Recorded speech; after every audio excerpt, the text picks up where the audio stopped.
কথাগুলি মনেই থেকে যায়, শোনার মানুষ নেই, কষ্ট পায় মমিন অন্তরে রেখে দেয়। এই ভেবে আখিরাতে গেলে দয়াল নবীকে সমস্ত কষ্টগুলি আল্লাহকে রেখে সামনে রেখে বলবো,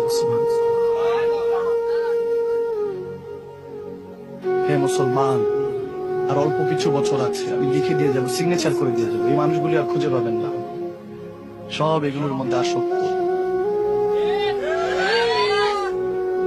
মিথ্যা তো এখন এমন অবস্থা হয়েছে, ফোন দেয়, দোস্ত কই তুই, এই যে বাস স্ট্যান্ড চলে আসছে, চলে কম্বলের নিচে।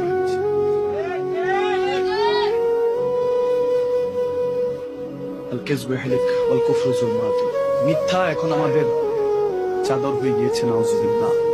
অথচ সে পেয়ারা নবী, জন্মের সাথে বাবা নেই, মাকে দেখার সুযোগ হয়নি, যে মাটা দুধ পান করিয়েছেন তিনি অল্প বয়সে ছেড়ে চলে গেলেন, ওয়াফাদার বিবি।